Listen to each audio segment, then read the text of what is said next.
So how the bench save system works essentially, right, is that basically you want to mark all of the scripts that need to be saved by extending persistent object instead of extending mono behavior, which is the default for all objects that you want to attach as a component in your projects. So you also have to add the using TerraSquirrel namespace. That's because all the files in the bench save system will be under the TerraSquirrel namespace. It's just to prevent conflicts with other classes that also perhaps use persistent object, but maybe for different purposes. All right, so you extend the persistent object, and then after that, you will add a save function and a load function. These two functions define how the data is saved, what data is saved as well, and this determines how the data is loaded. And then finally, we have inside here, every one of our classes that wants to be saved, there will be a save data nested class. This makes the whole process of saving much easier, and it also allows us to save everything into one file, and then the inspector will show you all the data that's saved as well.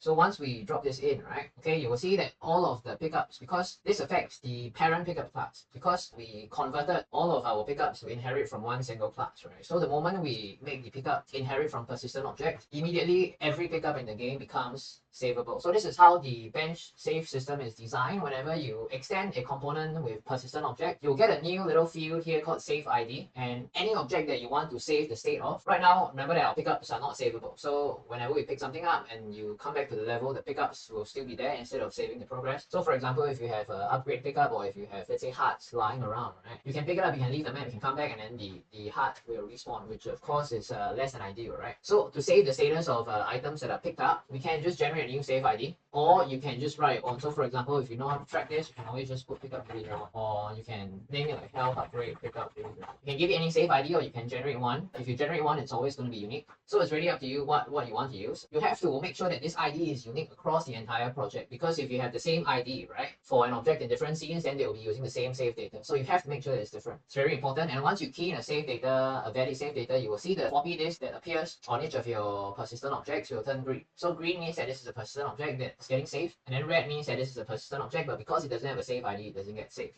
And this is supposed to make the entire process of saving a lot more visual. This was how the asset was designed. So with this, we have implemented saving for our pickups. Doesn't mean that right now the pickup saves, because later on we will hook the actual save function, right, to game manager. So whenever certain things happen only, then the game saves itself. So for example, in Hollow Knight, the game only saves itself when you bench. So you will have to find the bench and then press F, and then you will sit onto the bench, and that's when the saving happens. So what we are doing with the pickup here is just telling the bench save system how the pickup data is be handled when we save the game. So with that done, right, the next thing we will do is to implement the save and load functionality in our player controller as well. And we are doing the same thing here where we apply persistent object onto our player controller script instead of applying the mono behavior class. This is just a saving namespace that we'll need. The main next change right now, right, for the player controller script is the save and load functions. Again, these save and load functions, they define how the player handles saving and loading, as well as what properties are saved by the player. So first we have, let's look at the save function right here. The save function saves more or less the same thing that the save data saves. We save, of course, the save ID, we save the health, max health, total health, heart shards, mana penalty, mana orbs, orb shards, unlocked positions. Save the abilities, saves the last position and the last scene as well. Okay, let's look at the load. Load is just the same thing except that it's the opposite. We first check whether there's any data. If there's no data, we stop the loading, and if there's data, we will convert it to the player's save data. And then we'll load the health, mana, same thing. Okay, the interesting thing here is the save data. Every object that you want to save data of, you have to define a save data class, right? We did the same thing with the pickup as well, but because pickup only saved one property, which was whether it was used, we always have to extend persistent object save data like this. And then here we just define all the properties that we are saving. Okay, note that you cannot save vector 3s, vector 2s, you can only save primitives. So that's floats, integers, bytes, strings, and any variable that is small letter that is default in C# can be saved. Anything outside of that, most of them cannot be saved. So instead of saving a vector 3, we have to save the X, the Y, and the Z. But to get around this, we can actually define a getter and setter. So over here, I define a getter called position, that if you try and get the position, it gets you X, Y, and Z packed into a vector 3. And if you try to set the position itself, right, it helps you set the X, Y, and Z values. That is why even though we cannot save vectors, right, in the save function, we can still assign transform.position, which is a vector 3, into the position variable right here. Okay, so we're defining the save and load functions, we're defining what data is getting saved. So with that, now our player controller is able to save. After setting all the components you want to save, you will need to call TerraSquirrel.bench.saveGame function to save the game. In our project, we have a save point component that calls this function when the player interacts with it. So once we start saving, right now you will see that in the settings object, or you can go to window and TerraSquirrel bench universal save system. Either one of these windows, you can use it to check the data that is being saved. So the player character is not saving right now. Not sure why is that. Oh, the player character is not saving for a very simple reason. The very simple reason is that the player character does not issue the save ID. So silly me, right? Just make sure that in your player prefab, you apply the save ID to the player, otherwise the player won't save. Because the player is the same across all levels, right? You just have to make sure that we issue a save ID here. Doesn't matter that it's duplicate, it's supposed to be a duplicate. Make sure that the save ID applies to every seed. So if you go to player here, there should be a player here as well. One thing that you will see that's very handy in the bench universal save system is that there is a save indicator that you can use right away. I'm just gonna go to canvas and show you how this works. So open canvas. So you'll find this little prefab for the save indicator inside the asset. And what you want to do is just to go to bench and then grab the save indicator prefab, and you can go to your canvas object and just drop the default indicator inside your canvas. So doing this, will automatically put a save indicator on the bottom right side of your screen, so that whenever you save the game, you will see this little indicator appear. So when you save the game, very conveniently, the save indicator appears for a while before it disappears. It's a great way for you to show players that the game is being saved.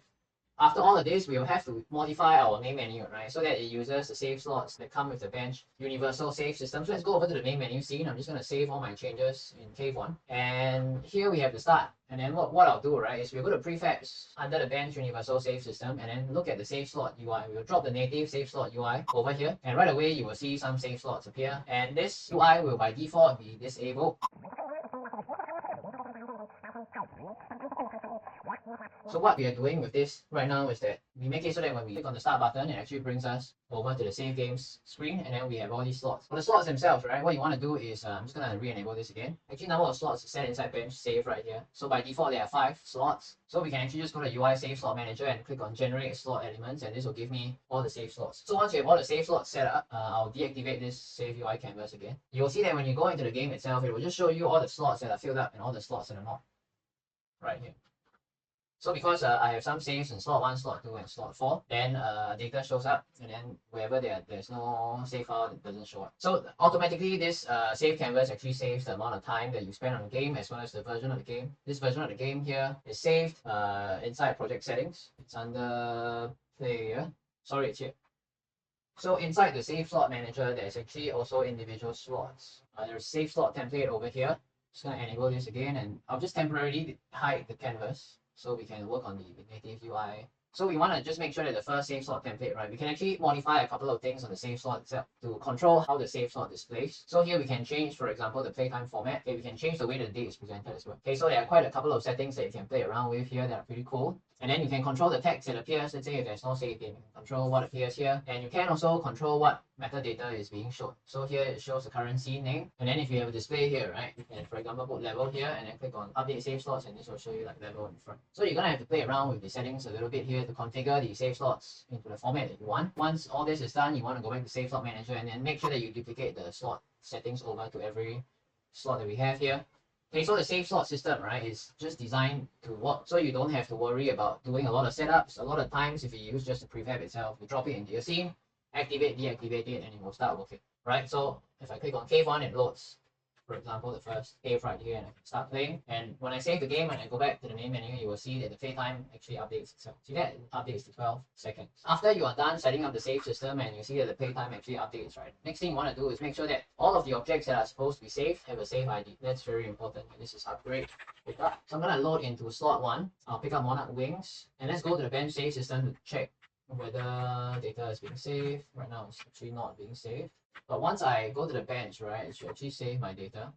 And I hope that this video, when it comes out, it helps you, whoever you are, and it helps make saving more accessible to you. Thank you so much.